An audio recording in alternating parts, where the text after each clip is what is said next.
to discuss the ups, downs and sideways of the sport of figure skating and maybe give you +5 GOE along the way. Let's introduce this week's hosts. Hi, I'm Yogeeta, and I haven't had any sleep this week in order to watch this cursed event. You can find me on Twitter at LilyOrum. Hi, I'm Gina. I made the error of moving back to Europe right before Worlds in Japan. You can find me on Twitter at 4atwizzles. Hi, I'm Kite, and I sacrificed both my health and my sanity to watch Worlds live. You can find me on Twitter at MossyZinc. Hey, it's Kat, and like all the Americans here, I've also basically been suffering through jet lag to watch figure skating, and you can find me on Twitter at CatTweets with no E's. Well, before we can get into talking about the competition, we must address the allegations against Mariah Bell. We'll be discussing the Eunsoo Lim and Mariah Bell situation and the reactions surrounding it. If you would like to skip this section, you can refer to the time codes in the description of the episode to navigate to the next segment. The facts of this situation between Eunsoo and Mariah. During Mariah's run-through in practice, she hit Eunsoo in the leg with her skate blade. Eunsoo then left practice in pain for treatment. And then Eunsoo's management company, All That Sports, filed a report with the Korean Skating Union, alleging that Mariah had deliberately hit Eunsoo, considering that she had been bullying Eunsoo for months, and asked KSU to file a complaint with the U.S. Figure Skating Association. And in response, ISU released a statement the following day claiming that there was no sufficient evidence that Mariah intended to harm Eunsoo. Subsequently, USFSA extended an apology to Eunsoo on behalf of Mariah to the Korean Skating Union, and Eunsoo's management company accepted the apology on Eunsoo's behalf. And at the time of this recording, there is no update on whether Mariah personally reached out and apologized to Eunsoo yet. So, unfortunately, due to the Japanese Skating Federation's strict no-camera policy during practices, we don't actually have a lot of footage of what happened.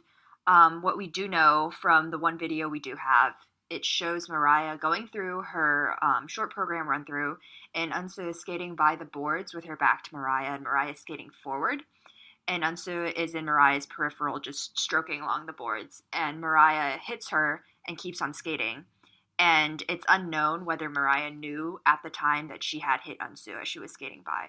A variety of skaters have spoken up on Mariah's behalf, including Adam Rippon, Ashley Wagner, and Megan Duhamel. Raphael Artonian, the coach of both Eunsoo and Mariah, has also spoken up on Mariah's behalf, claiming the allegations of bullying are false. The incident has reached international audiences who don't follow figure skating, with reports showing up on local news reports and articles. Well, first and foremost, regardless of what was true and what was false, the level of outrage and actions taken by people on both sides are truly, truly horrific. I saw so many people blaming Eunsoo for the collision, blaming Eunsoo for the report, blaming Eunsoo for the entire situation, and that attitude is not okay at all. Eunsoo is 16 years old, and we haven't even heard a statement from her directly. Until we actually know what she has to say, I don't think it's acceptable that people are placing blame on her.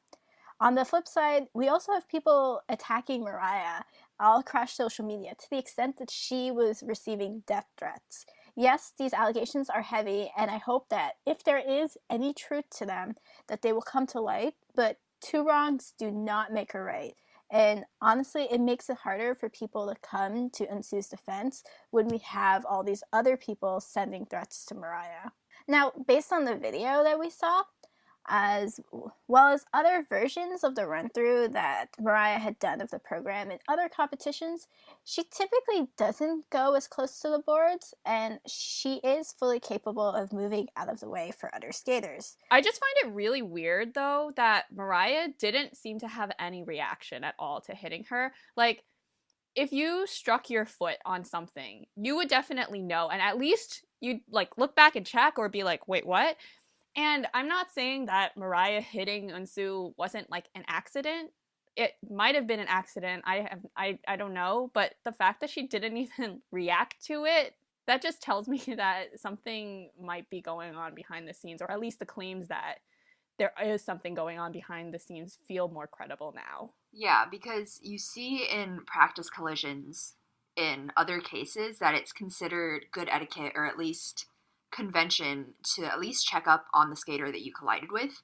Like, for example, when Vanessa James and Mateo Garisse collided in the 6-minute warm-up, like right before they were going to skate their short programs, Mateo actually like caught Vanessa and like made sure she was okay before he skated off to rejoin his partner. And you've seen this in collisions involving other skaters as well. So it's very concerning to me, the fact that Mariah didn't even check her speed or like slow down or even look back, at least as was indicated in the video, to see if she had hit Eunsoo, because Eunsoo like basically doubled over immediately because it made like a pretty like deep cut in her leg. So it was just very, I don't really understand how she didn't realize that she had hit her, or why she didn't at least slow down. It's not even just hitting people, too. Even just any kind of distraction to another skater, you usually see, for example, when I was at Four Continents and Shoma was doing his short program run through during his step sequence and he overshot his knee slide and kind of collided with the boards really close to Jason and almost hit him, you kind of saw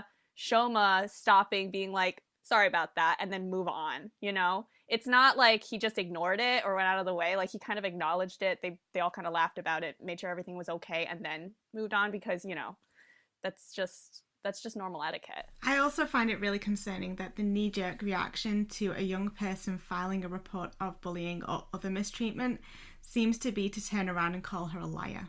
This is the second recent instance of the US skating community displaying open scorn towards a person making a report of poor conduct, and that makes me incredibly uncomfortable.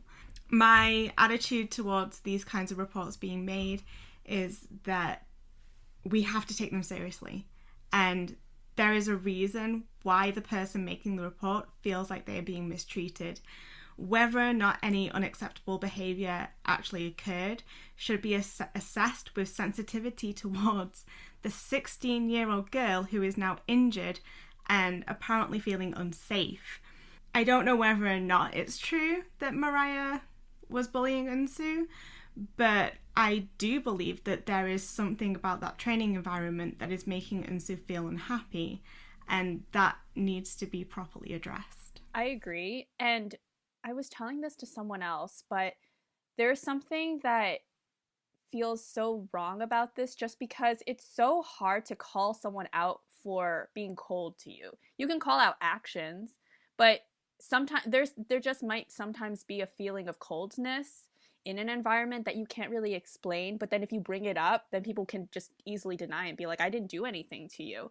And so that's why it just makes me super uncomfortable that people are just flat out being like, no, nothing's wrong, and brushing it under the rug, because this isn't something that people can see all the time. Like, it might just be like a feeling that someone has, and you know, it might be an overreaction, but either way, it should be taken seriously. Again, the Korean Skating Union and Eunsoo's agency both claim that this has been a pattern of what they called bullying on Mariah's part. They didn't really specify what the bullying really entailed. And so we don't know the extent of the claims, and obviously we have no way of assessing their validity. But it is important to bear in mind that anything that they could potentially gain from lying about harassment, as some people have believed them to be doing, is pretty far outweighed by the potential consequences towards the career of a young skater from a very small federation who is training with a coach in one of the world's largest federations. Like, they have way more to lose from fabricating a situation like this than they could ever hope to gain from seeking publicity with false accusations. And that's just something to keep in mind, in my opinion. I do believe that the KSU will be gathering evidence after Now That Worlds is done, and will hopefully be submitting that to the ISU at some point in the future, so hopefully we'll gain more clarity about the situation as the weeks go on. Finally, the behavior on the part of prominent members of the skating community has been truly reprehensible. There have been skaters and other prominent voices with large social media presences who have seemingly attacked fans for providing translations, which was later clarified. But at the time of this recording, there's been no apology made to the fans who translated Korean articles just detailing the fact that there were allegations made. Eunsoo's coach has gone to the press and said that there's been no incidences of bullying, and there have been skaters like Ashley Wagner and Adam Rippon going out of their way to shield Mariah from scrutiny Ashley Wagner gave an interview about the situation, basically saying that Mariah didn't do anything wrong. And then Adam Rippon's mom also posted something on Instagram citing a collision between Adam and Patrick Chan, and saying that basically, incidences like this are accidents and you're overreacting if you think that it's anything more. And then there was a Twitter conversation between Larkin Ostman, who skates for Canada, and Megan Duhamel, who used to skate for Canada, talking about their practice collisions, and citing them as proof, basically, that Mariah didn't intend any harm to Eunsoo. And then there have been other skaters like Michelle Brezhina who have propagated these claims by retweeting them on social media. Again, this kind of knee-jerk reaction to completely disbelieve the claims of the accuser is rather concerning. It's just such a tone-deaf response. It screams, I didn't see it and therefore it didn't happen. And these are all people that are pretty far removed also from the situation. Like Larkin and Megan Duhamel, they don't train at that rink. They're not even US skaters. Like, why would they think it's appropriate to be commenting like this about a 16-year-old girl who feels unsafe in her own rink? It doesn't make any sense. And who was injured. Yeah, and injured. And she didn't get any apology. And also, what also drives me nuts is that a lot of these skaters have said oh, I've had practice collisions, they happen, we apologized and moved on. The difference is an apology happened, and that is one of the key issues. So I don't understand the argument that a lot of these skaters are making, and on social media too. I don't know, it doesn't seem right. There were people dismissing, because initially the articles that came out about the situation were all in Korean, so people were dismissing the claims because Korean sources weren't considered quote-unquote reliable enough. And then it turned out that one of the biggest articles that had come out was basically from Yonhap, which is Korea's AP news. And then the very next day, Japanese and US sources started picking up the story and circulating it more. And then there was a lot of backtracking where people were like, oh, maybe, there is something that is at least worthy of being discussed here. But I think just in terms of the social media response to this, the skating community as a whole could really benefit from just re-examining the responsible use of their social media platforms in situations like these, and realize that while there may not be any malicious intent behind what they say, there are a variety of ways in which their words can be perceived to be disregarding the fact that a 16-year-old girl feels uncomfortable in her training environment and sustained an injury before the biggest competition of her season. I mean, on that note, it is also worth just pointing out that there have been attacks made towards both Mariah and Eunsoo, going all the way up to death threats. And this is completely unacceptable behaviour. Whether Mariah did any bullying, sending her death threats and harassing her on social media is not helpful to the situation. And even if Eunsoo is lying, she does not deserve death threats on social media. Fans also really need to re-examine their use of social media and how they respond to these kind of situations. And regardless of whether these claims are true or not, something sparked Eunsoo to feel that she was being bullied, to feel that she is uncomfortable at Lakewood. And especially given how Raph reacted to her at the end of her free skate, just handing off her skate blades and not even looking at her, and how he treated her in the kiss and cry, it definitely seems like Raph is choosing a side here and is not being a mediator in the situation between Mariah and Eunsoo. And I really hope she finds a new training camp. Yeah, that was so uncomfortable.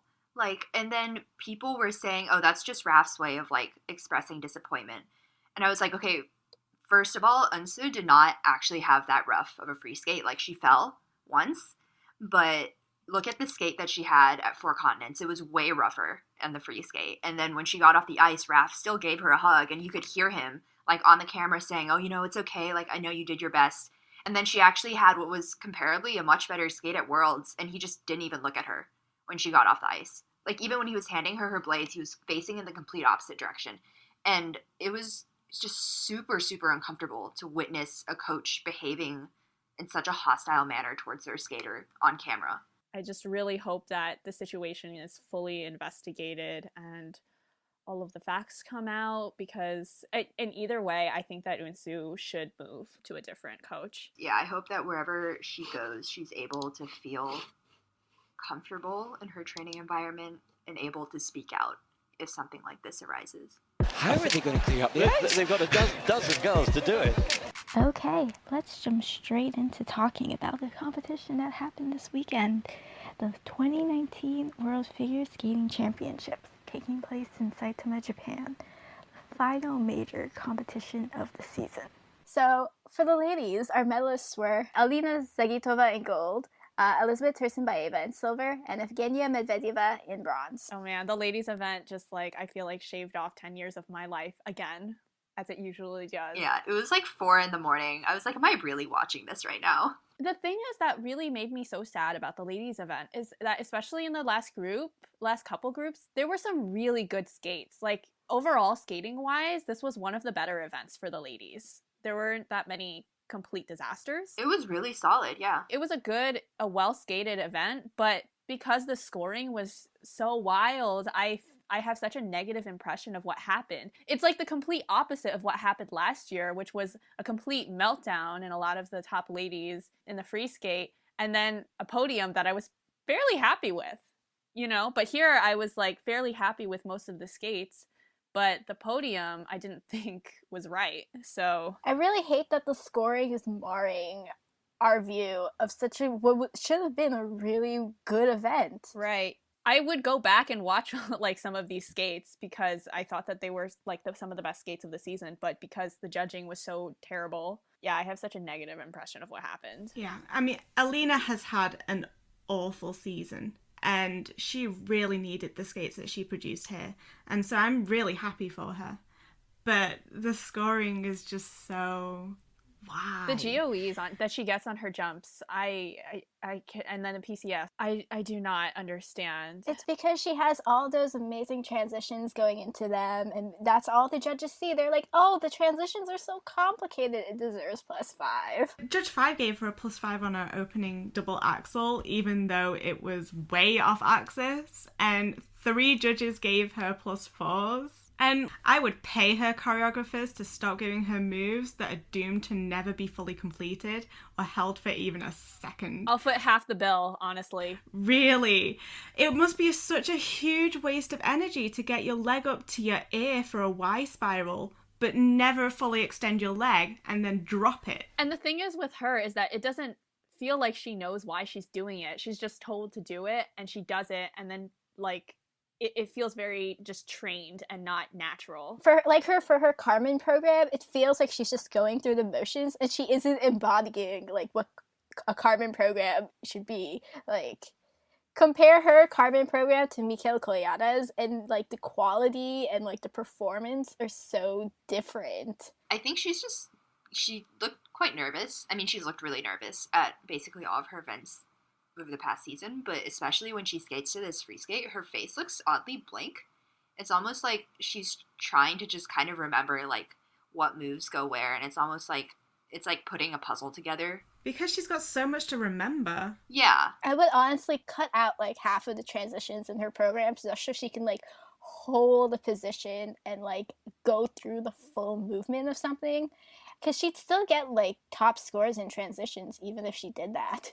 Again, I feel really bad that I have such a negative impression of Alina's performance just because I was happy that she skated clean. Like, I was like, oh, thank goodness, and relieved.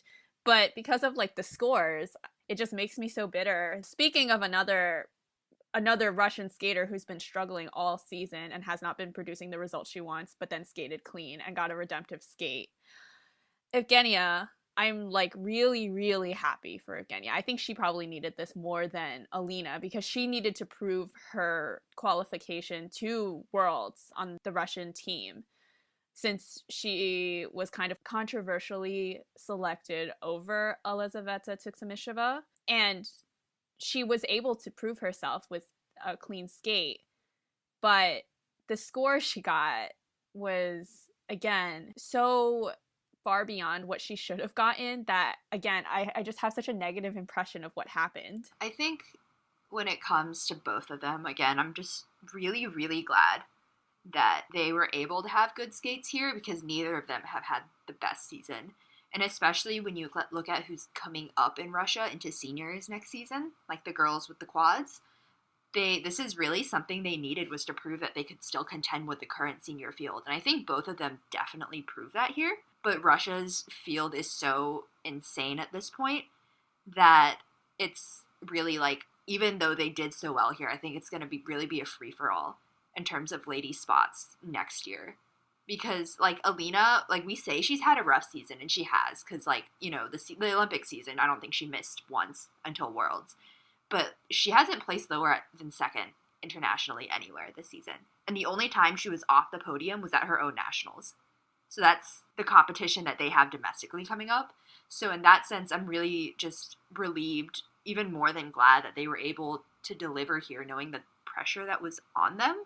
But like Kat said, I don't understand how there's Alina and Yevgenia are scoring 4 points and 2 points above Satoko in PCS. I don't understand it. It's just really conflicting that, like, especially Evgenia, like, she's back to getting her insane GOE and PCS that she doesn't quite deserve, considering she was super tentative in both performances. Like, in the past, I felt like she skated a lot freer. Like, she didn't have anything to prove. But here, she definitely was trying to prove her, you know, her spot on the world team. So she was skating really careful and tentative. She's still not getting great flow out of her jumps. They're super labored and slow, but she's still getting rewarded really high PCS despite the fact that she's been holding back a lot in her performance. Yeah, agreed. I also don't think that her free skate really suits her, and I've thought this all season, and her being so tentative here really sold that on me, especially since she's competing against Satoko Miyahara, who also does a tango for her free skate, and the performances between the two were worlds apart for me. Oh my god. I try to forget Satoko's PCS. She scored the lowest out of the Japanese ladies, too. Blows my mind. Giving Satoko 9s in PCS is criminal.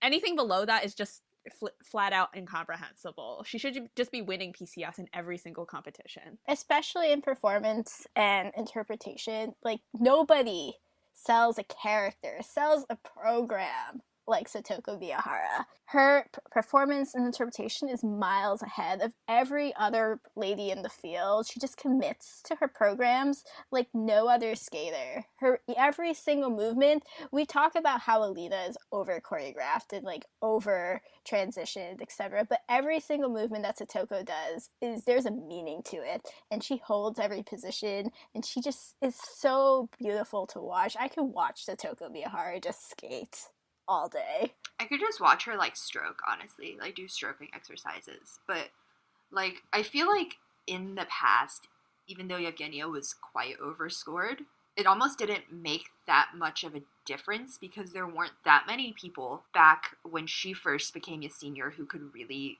contend with the tech layout of her programs. So it was almost like, yes, she was very overscored, but at the same time, I feel like she would have won, even if she had not been so overscored.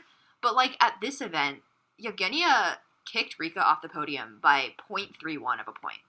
And Yevgenia received 9.18 in skating skills and 9.21 in both composition and interpretation in her free skate, whereas Satoko did not break 9 in any of the PCS categories. It seems really egregious to me because, in my opinion, her skating skills should be mid to high 8s at best on a good day, because she doesn't utilize her edges effectively or consistently enough to be breaking 9. And again, like Yogeeta was saying, I'm not sold on this program in particular for her, and I don't feel like she's really sold on it either. I feel like the performances, even the best performances we've gotten out of her from this program, have been kind of lukewarm because she's been so focused on just landing the jumps. And I think that had her PCS been scored more accurately as a reflection of the skating that she was delivering on that day, Rika would have been on the podium, and deservedly so. Yeah, I mean, ladies can be incredibly frustrating to watch because it's as if the judges are doing the exact opposite of what they seem to do in the men's. Because in the men's, they'll selectively score to lift skaters up to meet a competitor that is skating at a higher level than everyone else, to make the competitions closer. And in ladies, they seem to just selectively score to raise a few up higher so that they're harder to beat and to make the field less tight. The gap between Coyote and Alina after the short program should not have been as wide as it was.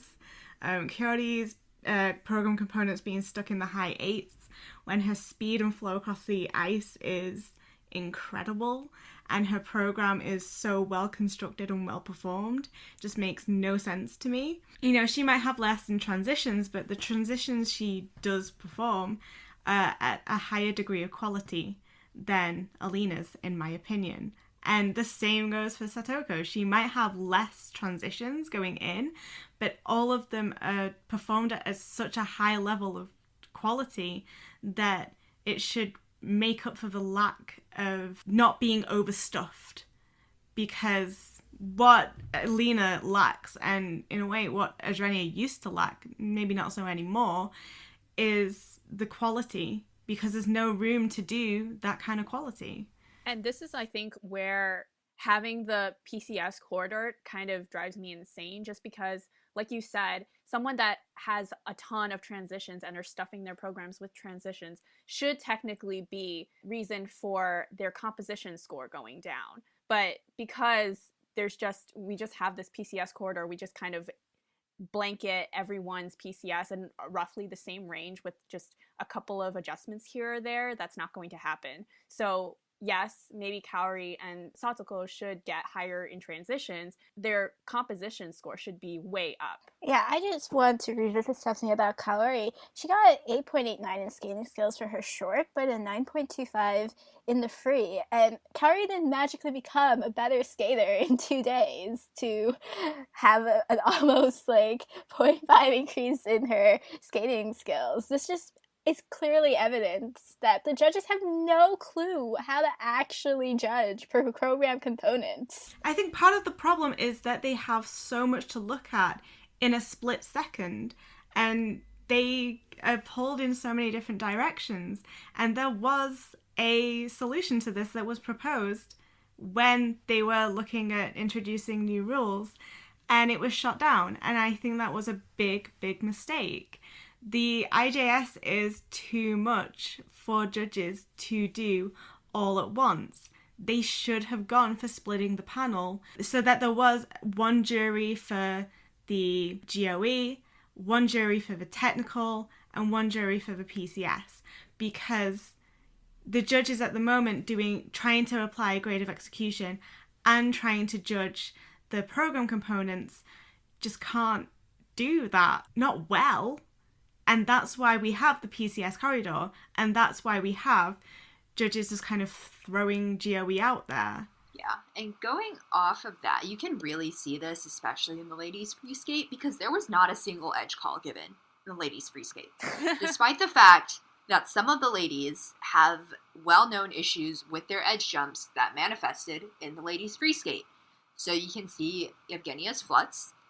Alina has a flat edge on her Lutz, if not a flutz. And also her triple Lutz, triple loop was noticeably under-rotated on both jumps, which was not called. And Mariah Bell also has a flutz and an under-rotation problem on the triple toe of her triple-triple combinations, which was not called. And there was the final ladies' result was so close among the top 4 that accurately calling these edges and under rotations would have made a difference in the standings. And that's the most frustrating part about it, is that if we as fans can go back on the replays and see by eye that these are problems, then the judges should be able to do so as well, given that they're sitting there in the arena and have the ability to play back the program as many times as they want. We need to talk about Elizabeth Tursunbayeva and her quad Zalgao. So yeah, Elizabeth Tursunbayeva of Kazakhstan landed the first ratified quad by a senior lady. So that happened. It got positive GOE, which blows my mind, because other than the fact that she landed it, it didn't really hit any of the GOE bullets. It had nice height and distance, but that was it for me. And she landed it forward as well, which would have gone into the weak landing deduction. It didn't get called under rotated, which it was. But even without that call, I would have given it -1 GOE, and that would have kicked her off the podium. It was definitely just the shock factor of her landing on her feet and, rotating 4 times in the air, but also not really 4 times in the air, because it was, if you slow it down, it was actually pre-rotated by at least 180 degrees. Like, her foot doesn't leave the ice until she's already made a half turn into the jump. And pre-rotation isn't penalized under the current scoring system, so, under the ISU's rules, this should not have factored into her GOE. But in my opinion, if you're pre-rotating by 180 degrees or more, you should be deducted in GOE, because it just does a disservice to the skaters with clean technique who have minimal pre-rotation, where you can, complete half a rotation before you even get off the ice. That just doesn't seem fair to me. Yeah, there is actually a rule for pre-rotation. It's just that apparently they completely ignore it. It is supposed to be that if the jump is visibly leaving the ice with a forward takeoff when it's supposed to be a backwards takeoff jump, then you are supposed to give it an under rotation call. And they don't do that. If you look at Elizabeth's actual jump, she was facing forwards when her foot left the ice, and so she should have got the under rotation call. And if it was under rotated on the landing as well, she should have got a downgrade. Listen, we can't even trust the judges to look at just the landing, never mind the landing and the takeoff. We're asking a little bit too much. But that's the job of the tech panel. The tech panel, their sole job is to look at these jumps and determine whether or not they are rotated. There's 3 of them. They can figure it out. There's 3 people calling jumps, so... And they had the ice scope! Yeah! Yeah, they had no excuse this time. I don't think they're allowed to use ice scope, but still. But yeah, I mean, it's just so devastating considering, what was at stake for the Japanese ladies here at this Worlds. I'm so sad for Rika, I think, just because she just had such insane pressure on her shoulders. Undefeated season internationally during her first senior season at home Worlds. That's just some crazy amount of expectation. And unfortunately, she did have that pop triple axel in the short program that put her so far behind. And I definitely was not expecting her to win after that pop, because she could not climb that deficit unless Alina completely melted down. I'm convinced that David Wilson sabotaged her with that short program. David Wilson does that for all of the Japanese ladies. Yeah, she can't skate to mellow stuff like this if she wants to do the triple axel. She's popped so many triple axels in the short program, but she's attempted every single triple axel if she didn't plan to change it to a double axel. She hasn't popped any in the free skate, even if she's fallen or failed on some of them. I just feel because the music puts her in a mentality that prepares her to fight for the triple axel, whereas that doesn't happen in Claire de Lune at all. So I feel so bad because honestly, so many factors were at play here that caused Rika to miss out on this podium. She was in the second to last group, but if Mariah's under rotation in the short program had been called, she would have been in the final group.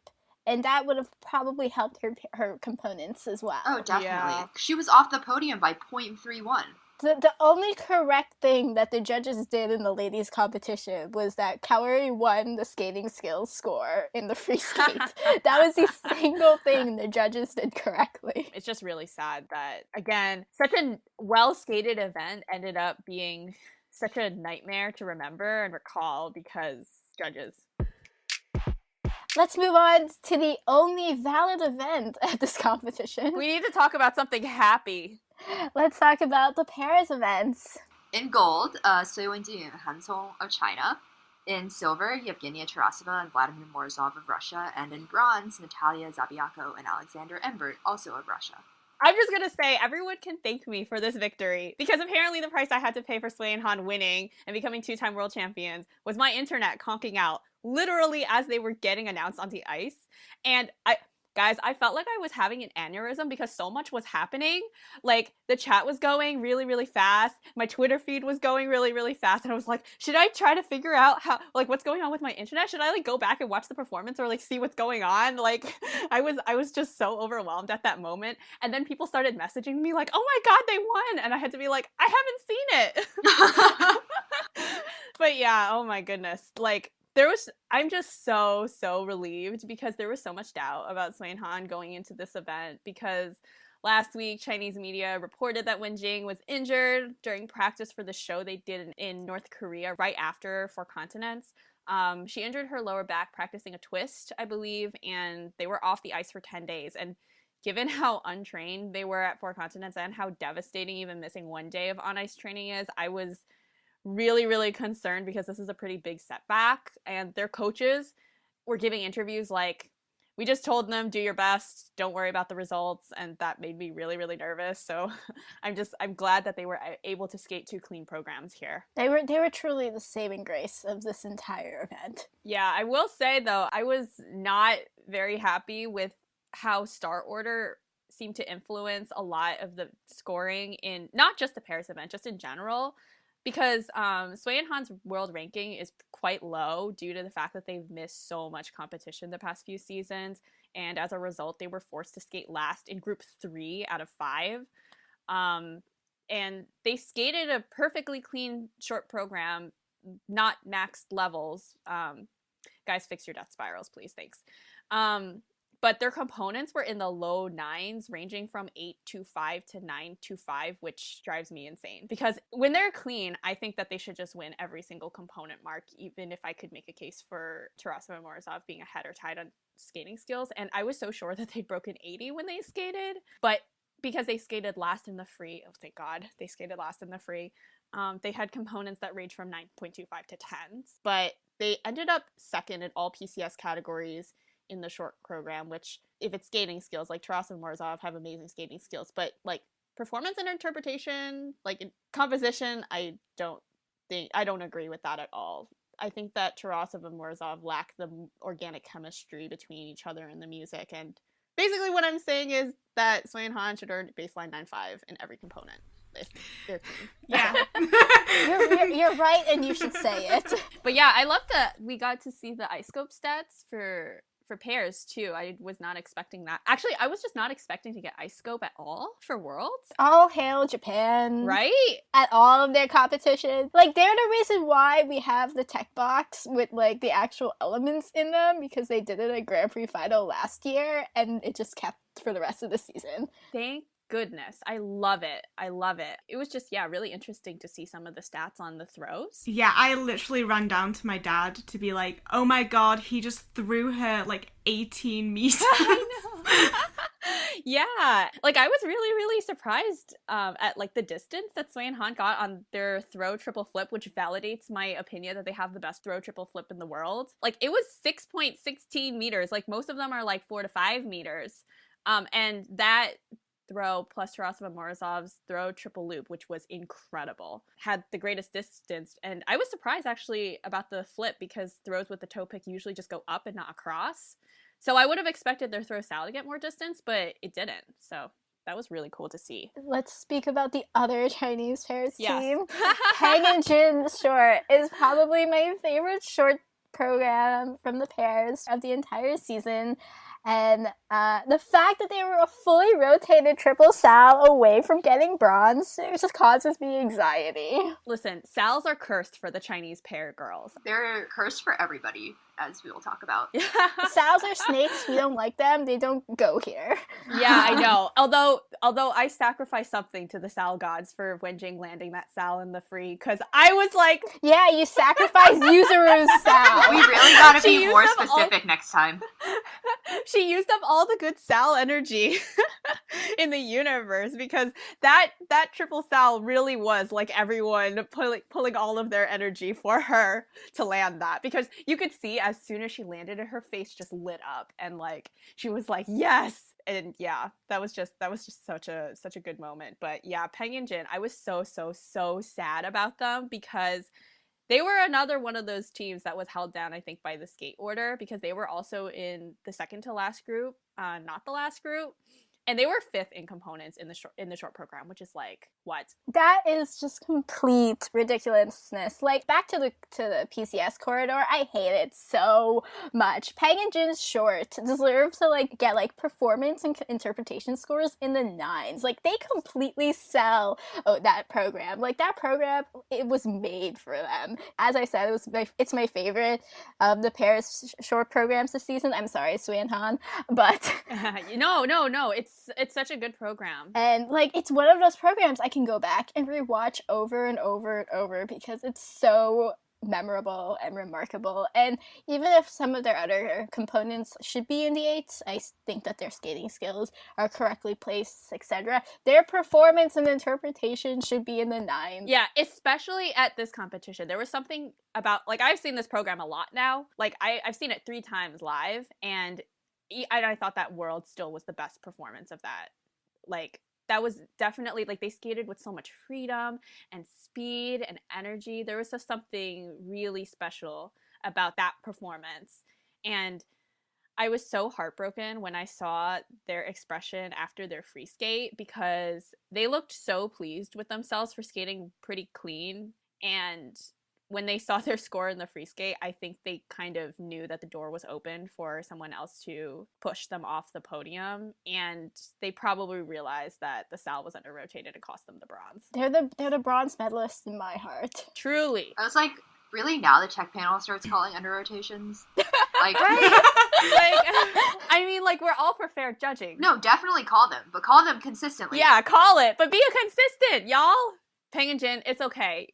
Come back next season and claim your world bronze. I mean, if anything, the band that sings their short program song owes them money, because I have been humming that all weekend. Oh god, same. They're the only reason I know who sings it, like the Lumineers, right?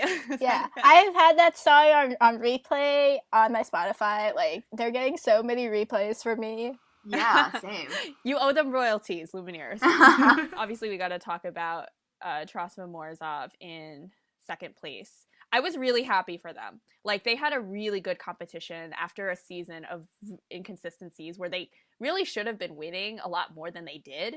But some of their scoring on the GOEs, on the jumps, and in the free program, and their PCS in the short program drive me insane. But overall, because they skated relatively clean, I was just really, really relieved for them that they were able to perform well at the end of this season. Yeah, they definitely deserved having their 2 clean programs after having fought, especially fighting this free skate all season, finally having a clean free. Which is really sad, because this is probably my favorite of their free programs, even if their expression is still rather blank.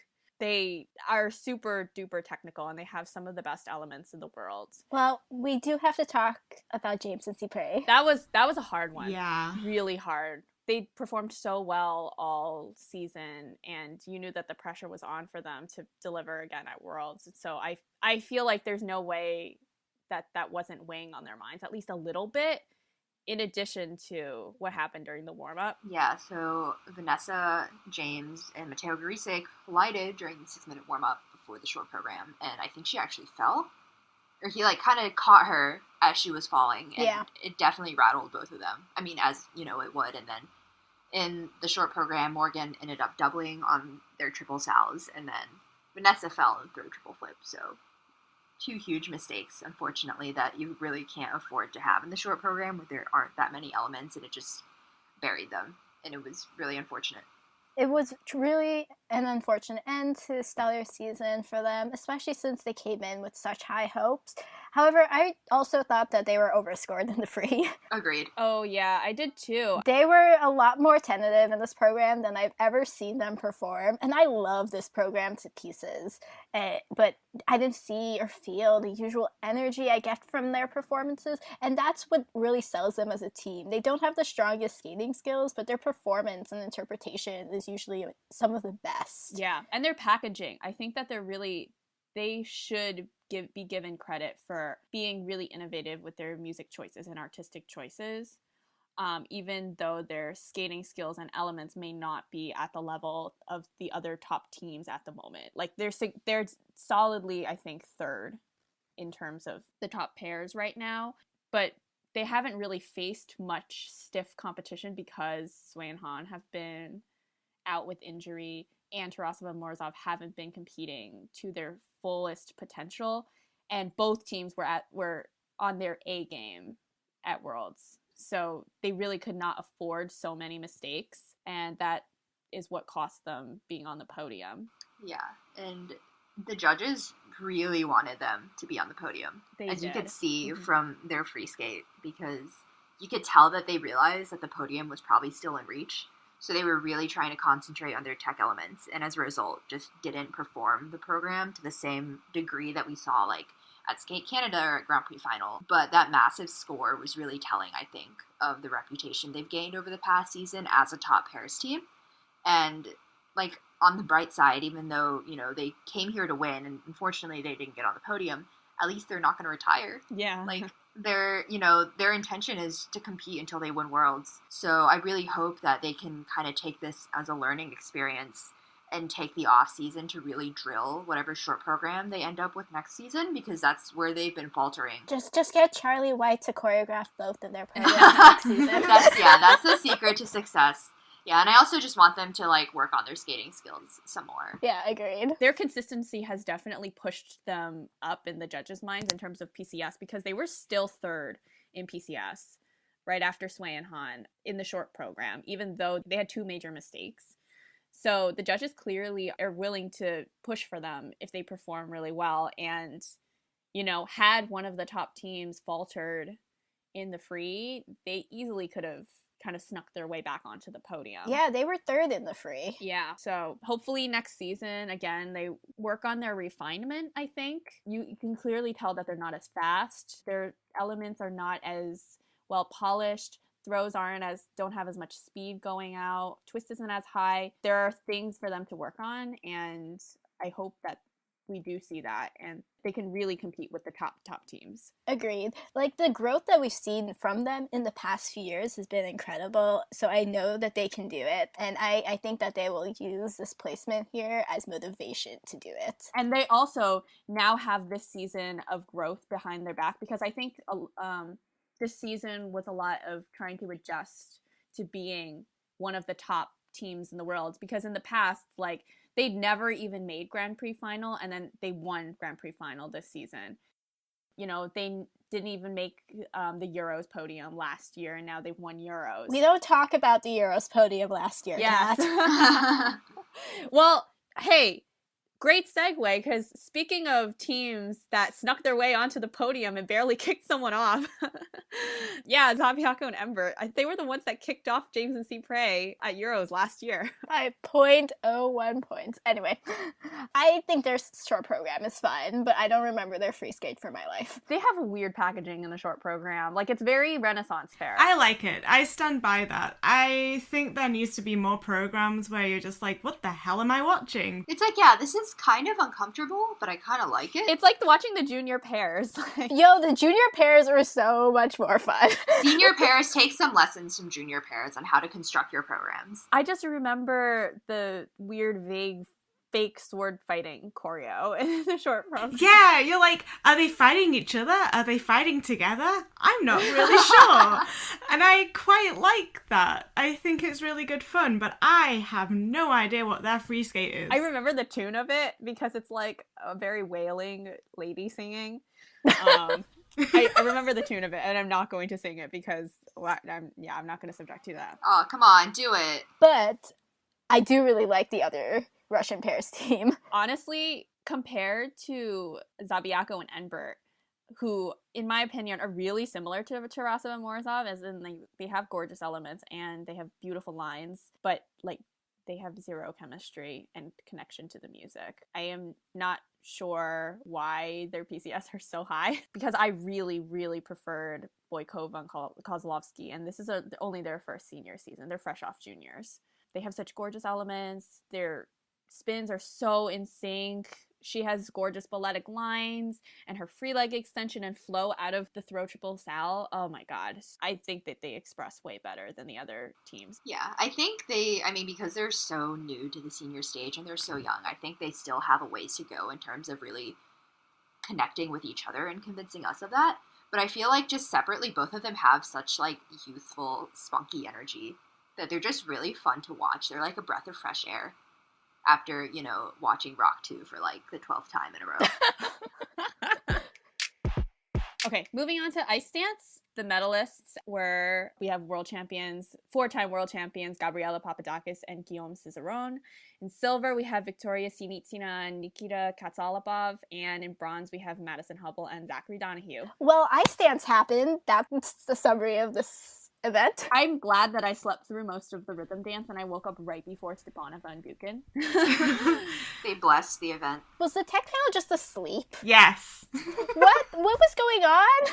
I saw that, the top 7 teams at that point had all had perfect Tango Romanticas. Yeah, I was like, somehow I really doubt that. 7 of the top 8 teams had the same base value because they got like all their levels, etc. And I was just, that is a lie. That is the biggest lie I've ever seen in my life. Yeah, none of these teams has skated a clean Tango Romantica all season, and then they magically all do it at Worlds. Like, no, I don't think so. That doesn't make any sense to me either, but the podium placement is correct, if only just not one place. Like, I think that gold and silver were correct, but I don't think that Maddie and Zach should have been bronze. I mean, the bronze medals are fake at this World. Yes. Yeah. We don't believe in bronze medals. We only care about pewter medalists here. Right. But in terms of the Tango Romantica, I think that the top 2 teams were scored correct. For the most part, I think maybe Papadakis and Cizeron were overscored, but they still should have won it. Sinitsina and Katsalapov have far and away the best rhythm dance, I think. They both have good rhythm dances, but Sinitsina and Katsalapov have a really, really good one. And I was surprised, actually, that they managed to hold on to second, even though they skated first in the second to last group. But they did do really, really well, and they should have been in second. Like, you could make an argument for first, but Nikita's twizzles were a bit off. Yeah, so I feel like third place was more controversial because Stepanova and Buchan did have clean skates and got their levels, but I guess their skating skills and selling of the pattern wasn't as strong. Like, they've really struggled with their levels on the pattern all season, and so I feel like they were really just trying to make sure they got like all the steps and weren't really focused on the performance, and that showed in the way that they skated it. I feel like their PCS should be really high up in the performance and interpretation, though. The reason why I feel so strongly about this is because they have such a weird rhythm dance. It doesn't feel like a tango at all, and I don't think it would work on any other team. I don't think I would like this rhythm dance on any other team, but they perform it so well and they sell it to me so much. Like, their facial expressions are giving me so much energy that I'm like, yes, I'm giving you all the 10s on interpretation and performance execution. I do feel like the Italians should have been much higher than 7. Oh my god, yes. The Italians are probably the best technicians in this field. They are. And I remember at Grand Prix Final being the most impressed with them, because before Grand Prix Final, I had been a little bit more lukewarm on them because I felt like they were overscored one time because they had a fall and they still got like tons of 9s. Yes, that still blows my mind. Yeah, but then I was so impressed by them at Grand Prix Final, watching them in practice. They're so fast. Watching them live, their edges are so deep on that pattern. Like, Barbara Fuzzer-Poli was definitely like, you guys have to nail this pattern to compete. She didn't let them out of the rink until they could do it with their eyes closed. Yeah. Clearly. It's just really sad that they're not getting rewarded for that. But part of it might just be due to the fact that this is kind of their breakout season. They weren't really that well known because Italy already had Anna and Luca, who have now retired, and so now these two are in the spotlight. So I'm hoping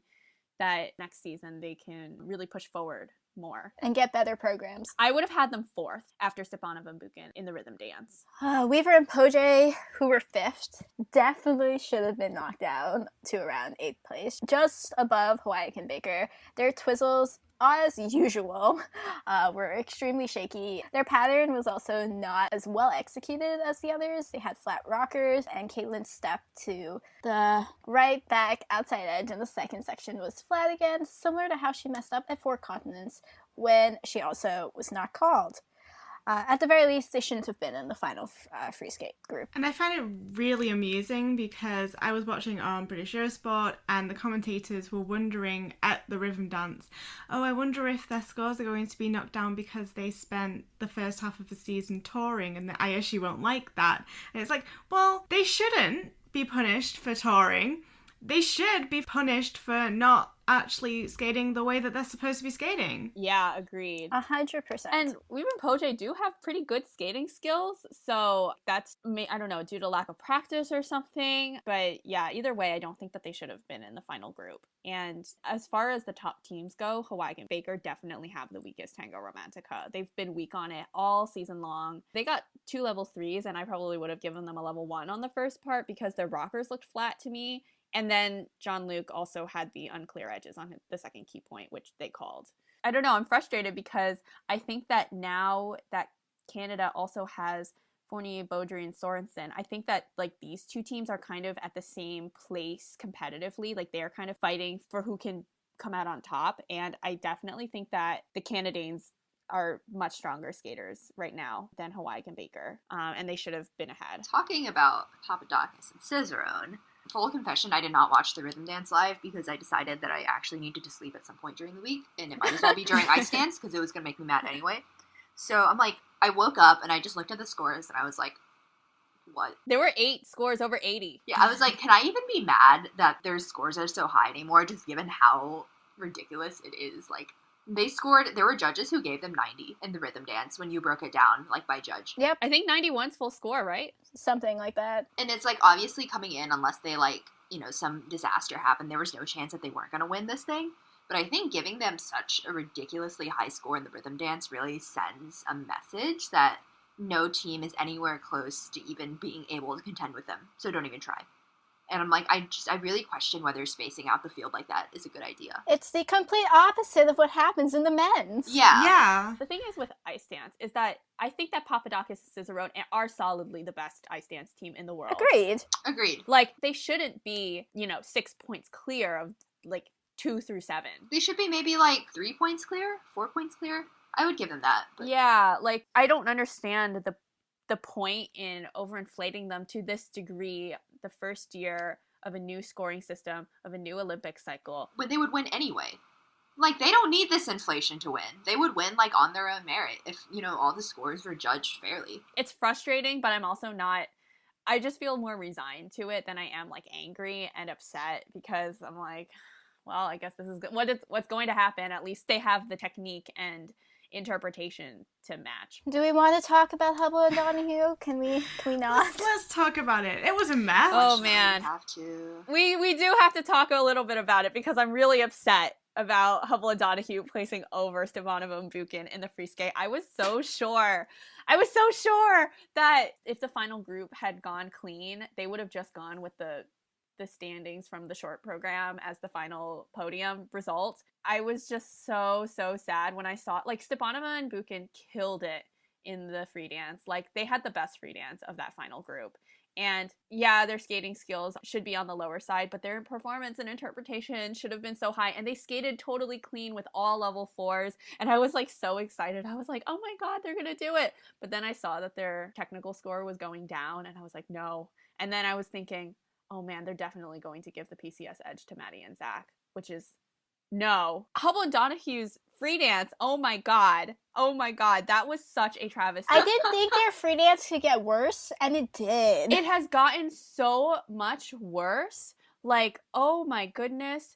The ending music cut was just so strange and chaotic. And they said that they changed the ending so it was more triumphant and happy and would kind of inspire the crowd to be more excited. Like, it was probably like the same move that Virtue and Moyer pulled with their Moulin Rouge to like make the ending really happy and triumphant instead of like dead. But it was just so abrupt and it made no musical sense. Like, I don't know who cut that music and was like, this is a good idea. We'll slap on some like happy triumphant music in the last 20 seconds. Like, that'll do it. They keep trying to be Virtue and Moyer, but they're not Virtue and Moyer. And especially with a program like Romeo and Juliet. What makes me so sad about this, though, is that Hubble and Donahue were always seen as like kind of the fresh team that was, that picked cool music and were innovative and they were really tall and statuesque and powerful and they have this cool energy about them. But this free dance just made them so stale. And it makes me so mad that this kind of lack of, I don't know, musical creativity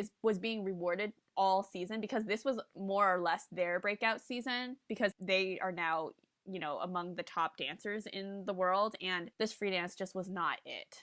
It just really wasn't. And to see it constantly get rewarded was just driving me bad. Honestly, I really wish I was better at like actually calling levels for dance, because I don't believe that Hubble and Donahue had max base value. They all got all level 4s, and this is the team that had said in interviews that they were focusing more on the performance aspect than trying to get all the levels. This is the team at Grand Prix Final who had the lowest base value of all the teams. And still won. They realized they couldn't get by on level 2s anymore, I guess. I mean, I think Four Continents scared them, because they were like, oh, like the judges are actually gonna call our levels. The technical controller was David Molina, who is known to be, you know, friendly with the Gadbois people. So I was a little bit hesitant to think that Hubble and Donahue weren't going to make the podium. So there was a lot of politics at play here. That's the best description of Ice Dance. It's just a mess, and everything is determined by politics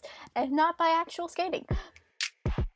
Okay, well, let us move on to our last event, the men's, which didn't happen. The men didn't happen. That didn't happen. This is where the real salt begins. This is Gina's time to shine, y'all. Yeah, I'm gonna sit back because I think I unleashed all of my salt.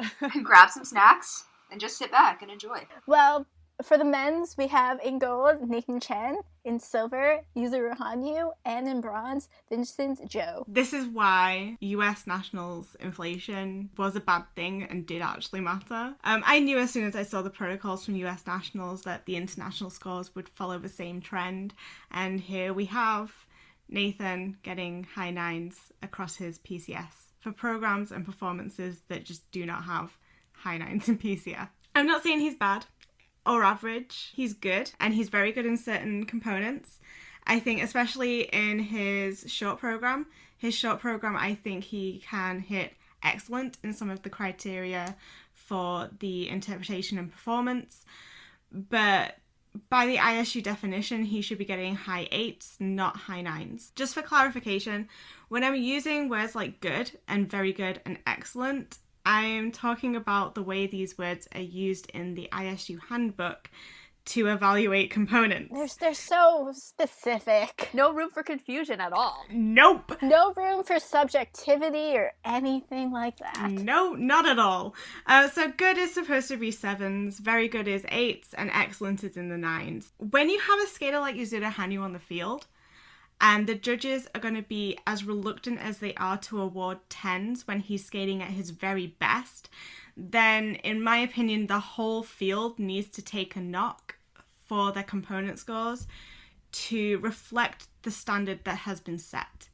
You have performances like the 2015 Grand Prix final skate of Seme or the World's 2017 Hope and Legacy, and they got 98 and 97 in PCS respectively. We get that kind of indication that the judges are only really willing to go up to 9.75 with the occasional shy 10 for Yuzuru when he's skating at that level. When we consider that context of PCS in the men's, there is no way that Nathan should be hitting 94 for a performance where the transitions lack variety and difficulty, where the deep edges are scarcely seen, the 1 foot skating is rare, and there's sections where he is just skating completely over the music. Yeah, I think Nathan is like a mid-80s PCS skater on a good day. Because, like Gina said, there are some things that he does very well, especially in the short program. Like, he really sold me on his short program. I've never been sold on any of his programs before. And I think Vincent is a low 80s PCS skater on a good day. And neither of them should be breaching 90 or coming close to it when there are skaters like Yuzuru Hanyu and Shoma and Mikhail Koyata and Jason Brown in the field. And in my opinion, Jason should be getting the highest PCS among the US men, and it really should not even be close. But he doesn't have quads, and so he regularly gets lowballed. And for me, I think even more egregious than Nathan's PCS was Vincent's PCS here. Because he got 83 in PCS at Four Continents this year. And by Worlds, his PCS jumped up to 87. And Vincent did not go from a low 80s to a high 80s skater in the span of 1 month. Like, there's just no way. Like, that translates into nearly a 1 point increase across each of the PCS divisions.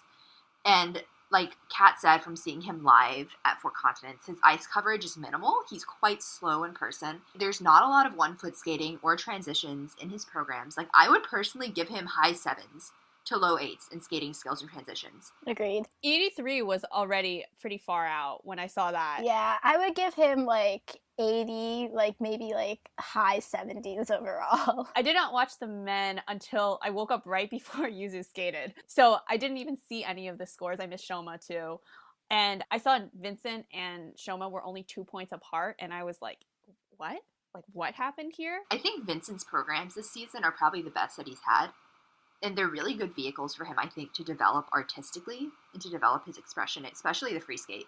But again, they lack choreographic complexity and performance quality of programs that are scoring in the high 8s. The 1 foot skating is basically non-existent with Vincent.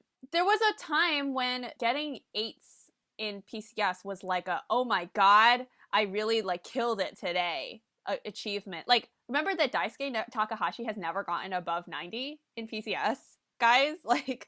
Yeah, and the only way that PCS scoring really makes any sense to me is if the judges are scoring each performance in relation to individual skaters' previous performances rather than assessing the field as a whole or what can be considered excellent or outstanding in the context of the sport in general, considering what we've seen in the past and the standards we have now. Should Vincent Joe really be getting 87 if Daisuke Takahashi can only get 90? That's insane. No, Vincent should be getting like 65. Exactly. Like, and when you look at like the component scores, a 9.5 in skating skills for Yuzuru or Patrick Chan and a 9.5 in skating skills for Nathan Chen just do not look comparable at all. In this competition, Vincent Joe got 8.82 in skating skills, which was only 0.28 lower than Mikhail Kolyada. There is no way that Vincent is that close to Mikhail Kolyada in skating skills. Oh, of course not. In my opinion, the ranking for PCS should go Yuzuru, Jason Brown, Mikhail Kolyada, Shoma Uno, and then we can have Nathan. And then everybody else. But yeah, those should be the top 4. I definitely agree with you on that. I just wish that the quality skating was being rewarded where it should be. Jason Brown's PCS should be up there with Yuzuru's on his best day.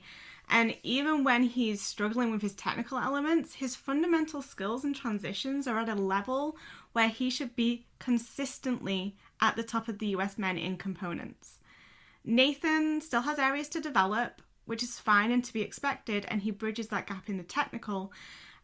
But there's no way that he should be being scored close to Yuzuru and Jason.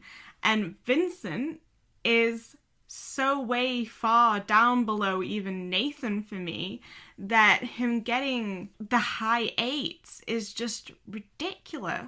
And I think my biggest issue is that, like, we all complained about US Nats and people were complaining that, oh, no, it won't matter. But this isn't like US Nats was the starting point of Nathan's overscoring. No, we've seen this since the Pyeongchang free skate. And we've seen this at Worlds last season. Like, this is not new. They keep doing this. When Nathan Chen skates clean, apparently he becomes suddenly a 90-plus PCS skater. He got a 91 PCS last year at Worlds for his free skate, which I think is way lower in quality than his free skate this season, and that still blew my mind. The judges are consistently sending out this picture that quads equal components, and that is false. I do think that Nathan is getting better at interpreting music, and his performance has improved like leaps and bounds in the past few seasons. The thing is, though, like, the impression that I get from his skating very much, especially it's very apparent in the choreo sequence, is that he does a lot of cool upper body movements to kind of distract you from the fact that nothing is going on down by the blades. And so you're kind of fooled into thinking like, oh, this is like really cool and he's like really selling this to me, but there's still nothing going on while he's skating. And it's really slow too. Like he's giving you a lot of energy too. And so it looks kind of unbalanced as well. He got higher GOE on his step sequence than Yuzuru did in the short. Yeah, okay. I have some thoughts about this. So you cannot tell me that just how rich and complex Ochinao's steps and transitions and edge work and full body movements and 1 foot skating was not far and away the best of the men's event. And this just goes to show that skating later has an advantage that simply should not exist. I can't believe we're back in the 6.0 system. Yeah, given that the draw for spots within each group is supposed to be random. And honestly, when skating last translates into getting higher scores, what was even the point of getting rid of the ordinal system?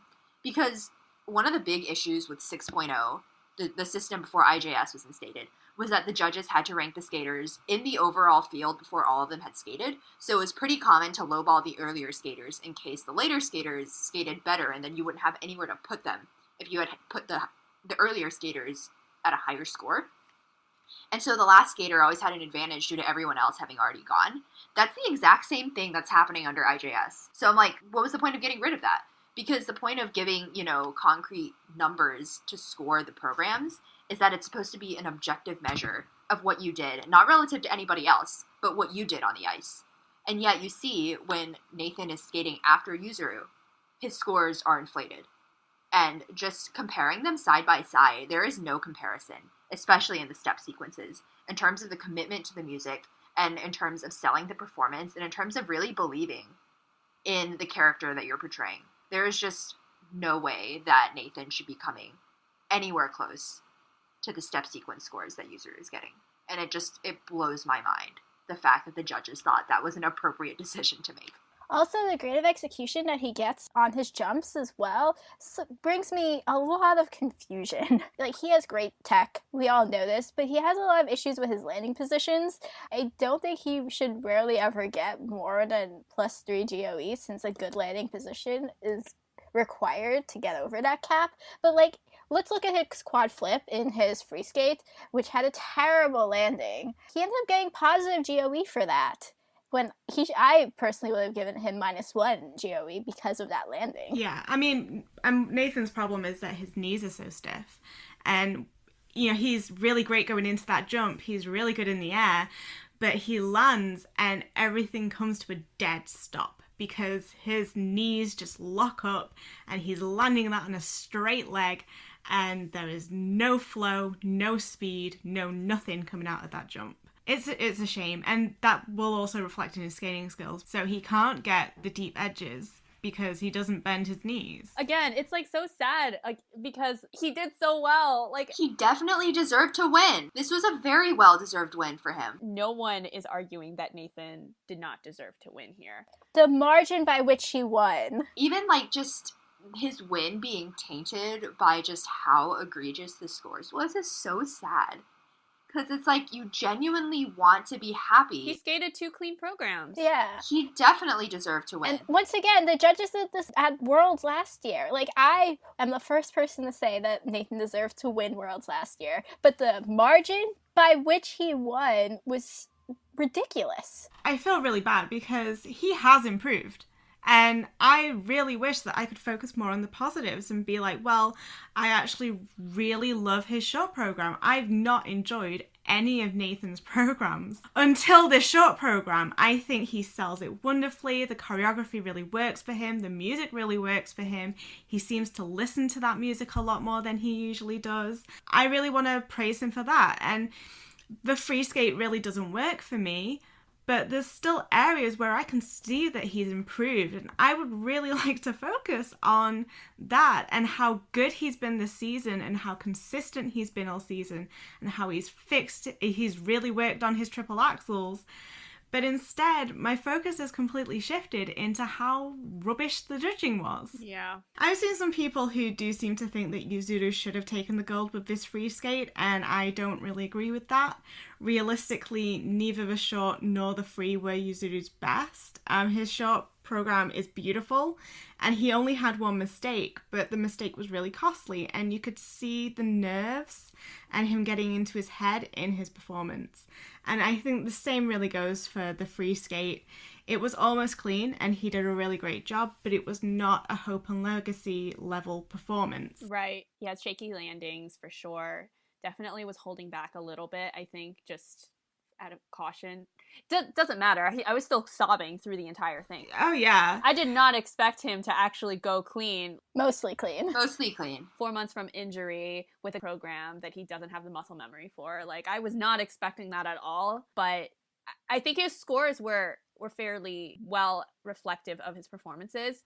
Yeah, I think Eunsoo was the most fairly scored person in the men's competition. Which is to say, in reference to the rest of the field, underscored. Yeah, I mean, it's not that anyone is underscored, it's that other skaters are chronically overscored. But even, like, if we go into, like, Eunsoo's scores in the protocol, some of those judges made 0 sense. Like, his quad loop got a range of +1 to +5 GOE from the judges. His quad toe should have gotten unanimous +5. Agreed. I have no idea what else that kid needs to do. His triple axel in the short should have gotten +5.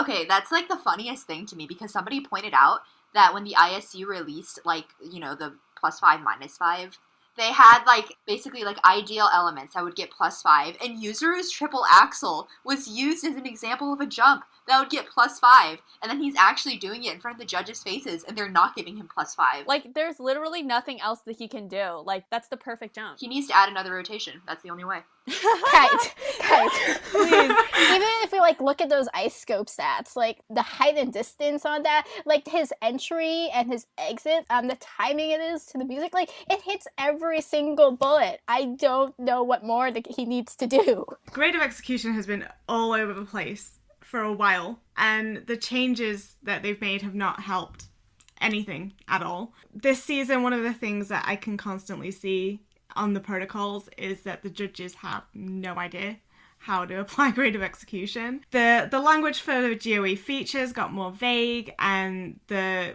margins got wider for grade of execution, and they introduced this rule that you have to have the first 3 to get +4 or +5, and it's just led to the judges not really having a consensus on what the positive features even are, when they're met, or how to apply grade of execution once you've decided which bullets are met. And honestly, I think a lot of judges right now need to be retrained or just replaced. And speaking of changes that have happened under the new judging system, I want to know how the quad loop does not have a higher base value. It's the most difficult quad of the current quads that are being done. It's so difficult. Like, if you don't even get the highest amount of points for doing the most difficult quad, why on earth would anyone attempt to do this? Unless they have a really good loop, like triple loop. It's so hard to take off from that right back outside edge because you don't have topic assistance to get you into the air, and you start with both of your feet on the ground. So you really don't even have, like, that momentum swinging you up. And so you need to have exceptional speed, takeoff position, rotational speed to be able to get those 4 rotations. And that's why only one skater in this event attempted a quad loop. And the height that Hanyu gets on his quad loop is remarkable. Yeah, considering, like, all of those factors that make it so difficult. But it's like, there were several skaters who attempted quad lutzes and quad flips to, you know, varying degrees of success. And both of those have a higher base value under the current judging system. And I'm like, if there's only one skater attempting this jump at all, maybe we want to think about whether or not that it should get more points. Nathan and Shoba attempted to do it, and then they have since stopped doing the loop, so... That should tell you all you need to know. And Yuzu's quad loop is literally a thing of beauty when he lands it. Oh my god, when he was going into the quad loop, like, I was wearing my watch and my heart rate went up to, like, from, like, 93 to 124 in, like, those 10 seconds that he was going into the quad loop, because I was just so nervous because he was missing it, like, so frequently in practice. But yeah, the fact that he can pull it off is, like, crazy. I'm just sad that I'm back in the 2016-2017 season where Yuzuru's quad loop and quad sal can't appear at the same time. Oh my gosh, why? I thought that we were done worrying about Yuzu's quad sal. Like, this entire season, like, ever since the Olympics, I was like, oh my god, his quad sal has really been coming through, and then it failed here. Javi retired, and he took the quad sal with him. So what, this is more proof that Javi just just needs to come back. Yuzu can only land the quad sal while he's competing. But yeah, I just hope that next season Yuzuru can, like, be healthy. Because he has so much more that he's capable of, and his skill and quality in every single aspect of this sport remains unmatched, in my opinion. And as long as he's healthy and skating, we get the opportunity to see him meet that amazing potential that he has. I just think that, like, the bright side of Yuzu winning silver here is that he's definitely not going to retire, at least. Oh no, he is fired up. He was like, losing is as good as death. He was quoting an anime song. I was so mad about that. I was like, chill, man. Like, I know it's upsetting, but... What I'm really distressed about is that he wants to do the quadlets again, which was the cause of his injury last season. And he mentioned trying to attempt a quad flip, which were words I never thought I would hear from Yuzuru Hanyu. Let's be real, it's not going to be the only quad flip on the field that doesn't quite have the right edge. There is no such thing as a quad flip. This entire conversation just makes my blood pressure increase to, like, catastrophic levels. I'm just like, this kid is going to break himself and he is not going to be able to walk at 35. I'm just, like, so mad at the judges because they're the ones that are pushing him toward this, because they're just saying that these quads equal program components. The press conference honestly broke my heart, not only the fact that finding out about his condition and how his ankle wasn't even fully healed and he was still on painkillers, like, that was all really heartbreaking, but also the fact that he thought that him losing meant that he still had more to improve. And it's like, oh, sweetie, no. Like, a clean Yuzuru Hanyu should get perfect program components. That is my belief.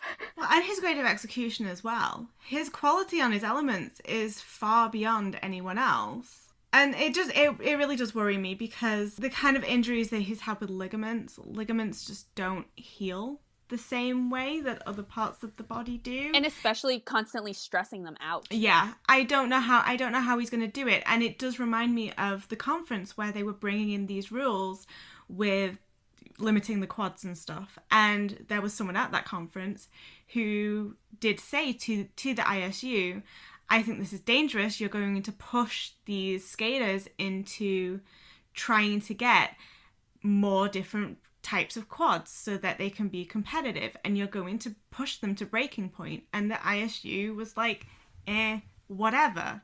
And now we're seeing it happen. You know, in fairness, he hasn't made a secret of wanting the quad axle, because he's been talking about it since the Olympics. He's been talking about it since he was like 7. Okay, yeah, true.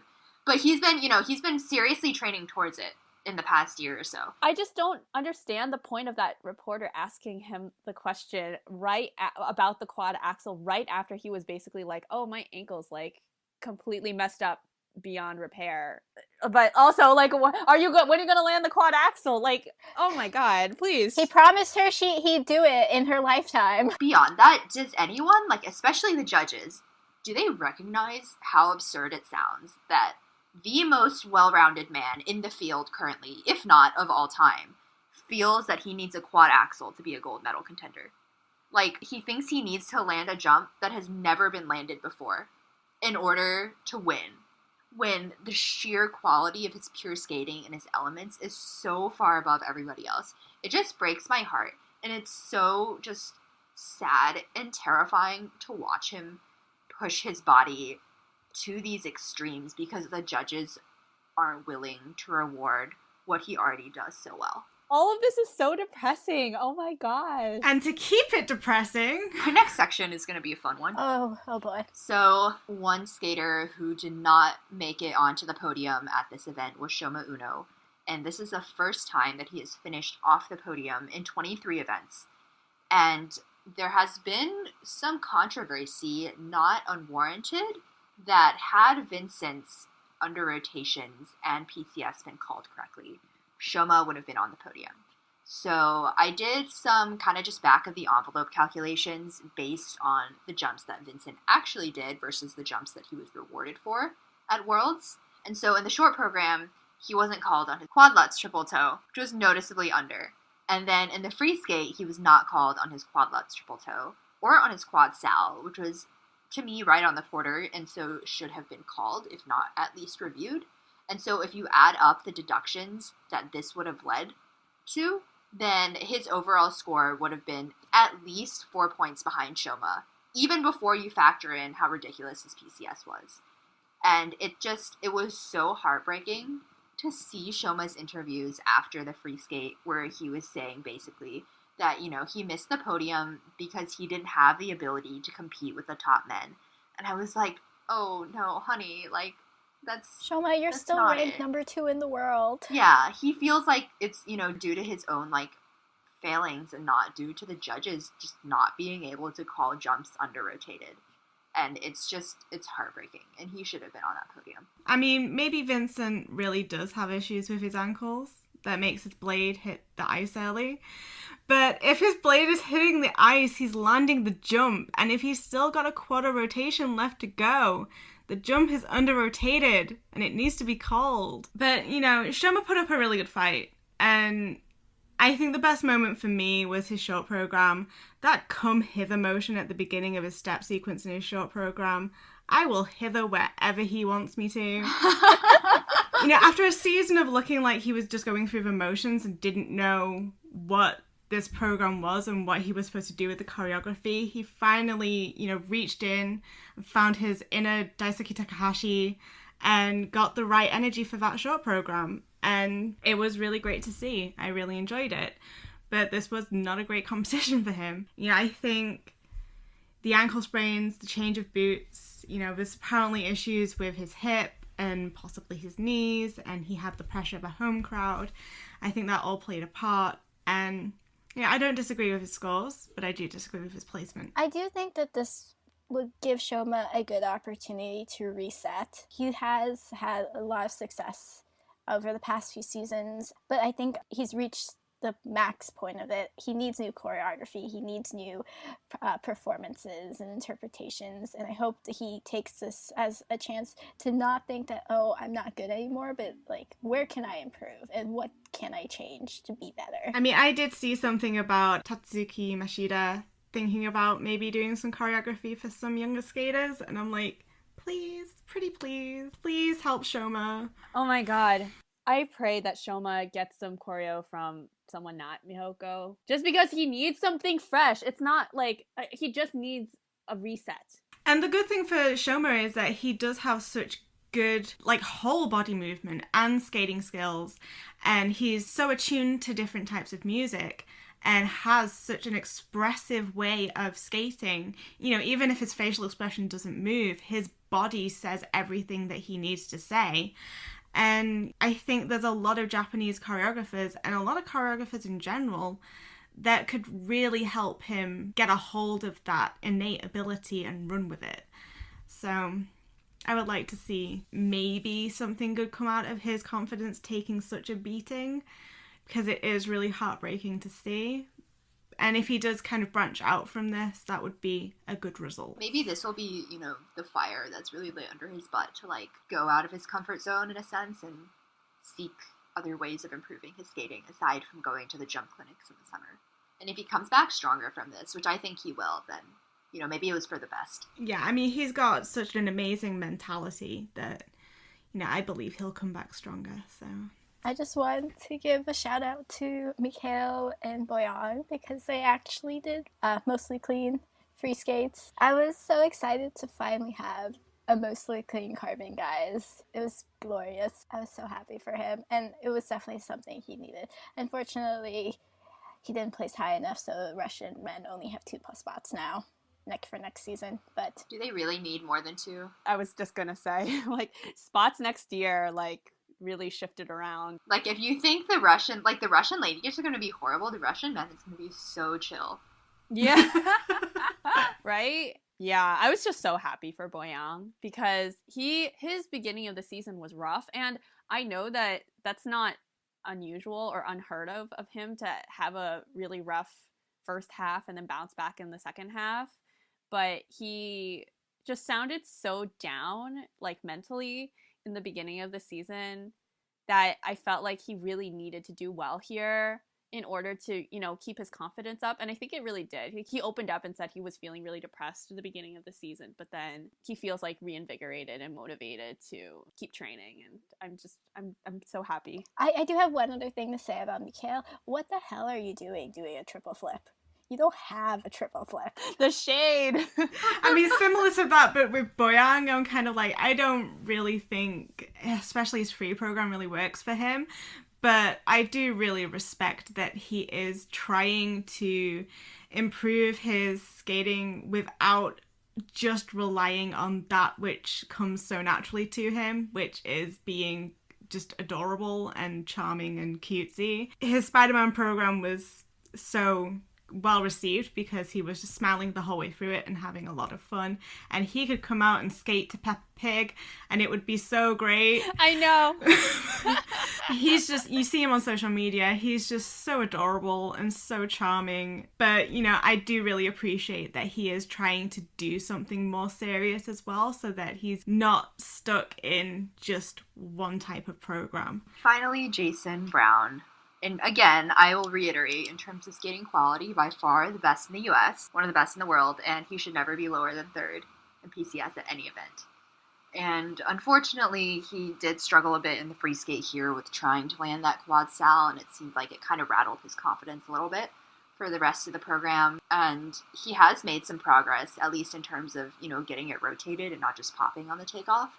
But unfortunately, because he doesn't have a quad, he's really going to struggle to break into the top 6 of men in the world. Just for him, I think a good aim for him in the off-season would be to really try to solidify those landings and come back strong in the next season and show that he can at least, get one type of quad down pat. And then maybe he'll start getting the PCS he deserves. Jason has a really great triple flip. I think he should try a quad flip. He would have the only valid quad flip. Yeah, I thought that triple flip in his short program, that should have got +5. That was amazing. I love that short program. In my opinion, he should have gotten the highest PCS in the short program. Sorry, user. I'm going to be really honest, yeah. We're all going to Fanyu jail. He is the commander of figure skating right now, and he totally took control. All right, so shout out of the week, very briefly, the tiny Zambonis at Worlds, because they were so cute. They were so cute. I tuned in during a resurfacing, and I was like, what is that? And then people in the chat were like, those are the Zambonis. I was like, but they're so small. They were so cute. Thank you, Japan. Thank you for that brief moment of happiness before Worlds totally, crushed all of our dreams. Crushed all our souls, yes. The World's mascot was also very cute. Oh my gosh, did you guys see, the gala finale? It was so cute. Shoma, basically crash hugged into the mascot, and then for the group photo, Yuzu, was pulling the mascot and trying to get the mascot into the group photo, and I was just everyone's kind of watching them, is the mascot coming? It was so cute. I think the best part was Shoma yelling out the name of the person who was inside it, and Yuzu being like, don't call him that, and he just yelled it louder. Oh my god, was that what was happening? I thought that was the name of the mascot, and I was trying to figure out what it was. Nope. Oh, that was so cute. Thank you for listening. We hope to see you again in our next episode, which will be about World Team Trophy.